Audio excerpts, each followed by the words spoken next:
जब भी कोई संस्था बनती है तो वहां पर योग्य लोगों को रखा जाता है। मेरिट के आधार पर लोगों को रखा जाता है। मेरिट के आधार पर लोगों को इसलिए रखा जाता है कि जिस संस्था में आप लोगों को रखने जा रहे हैं वहां पर कामकाज सही तरीके से हो, जिन व्यक्तियों की आप नियुक्तियां करने जा रहे हैं वो सही ढंग से अपना काम कर सकें। लेकिन यहां पर क्या हुआ है, कुछ लोग ड्राइवर से करोड़पति बन गए हैं क्योंकि उनको वफादारी का इनाम मिला है।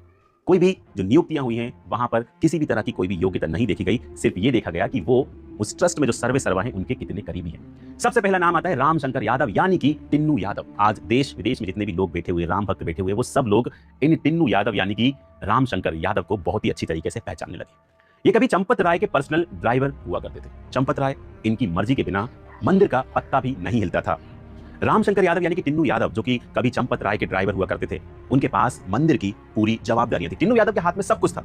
वीआईपी विजिट्स का पूरा कंट्रोल था, स्ट्रांग रूम की चाबियों का कंट्रोल था जहां पर सब कुछ पैसा रखा जाता है, कैश काउंटिंग तक का कंट्रोल था। सोच के देखिए, एक ड्राइवर है जो कि चंपत राय के खास है, उसको सर्वे सर्वा बना दिया जाता है इस ट्रस्ट का। अब होता क्या है, जब जांच चलती है तो क्या होता है, वो ड्राइवर करोड़पति बन जाता है। 50 करोड़ रुपए की संपत्ति निकलती, लग्जरी कारें निकलती है और एयरपोर्ट के पास 70 कमरों का आलीशान हॉस्टल मिलता है। सोच के देखिए। अब क्या होता है, टिन्नू यादव जब इसमें गए तो टिन्नू यादव के बहुत सारे रिश्तेदार को भी उन्होंने अपने उसमें लगा लिया, क्योंकि सब लीपापोती तो चली रही थी। टिन्नू यादव के परिवार और रिश्तेदार यानी कि मनीष यादव भतीजा, कैश काउंटिंग की जवाबदारी दी गई। आपके पास योग्यता हो या नहीं हो, आपको आता है नहीं आता, उससे कोई मतलब नहीं है। आप किसके भतीजे हो, किसके ड्राइवर हो, इससे सब कुछ मतलब है। लवकुश मिश्रा ये भी रिश्तेदार थे, इनको भी कैश काउंटिंग की जवाबदारी दी गई। अंकुश मिश्रा ये भी रिश्तेदार है, इनको भी कैश काउंटिंग की जवाबदारी दी गई। यानी कि अपनों की टीम बना ली गई एक, और फिर घपला शुरू हो गया। करोड़ों के काम पर इनको तैनात किया गया। इनकी सैलरी क्या थी, किसी की सैलरी 12,000, किसी की 10,000, किसी की 15,000, किसी की 20,000 और किसी की 22,000। लेकिन इनकी जो लाइफ स्टाइल थी वो ऐसे लोगों की तरह थी जैसे कोई करोड़पति लोग रहते हैं ना, वैसे इनकी लाइफ स्टाइल थी। लवकुश मिश्रा का चमत्कार देखिए, 25 लाख का 2 मंजिला घर बनवाया, सैलरी 12-15 हजार रुपए, और जब टीम जांच करने पहुंची तो घर के गोबर में से 10 लाख रुपए बरामद हुए।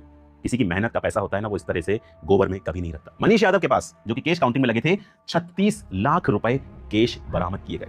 सवाल ये उठता है, ये कैसा चमत्कार है कि 10,000, 12,000, 15,000 रुपए कमाने वाले लोगों के घर से गोबर से 36 लाख, 20 लाख, 50 लाख रुपए मिल रहे हैं? क्या ये मेहनत की कमाई है या भक्तों के चढ़ावे की सीधी डकैती?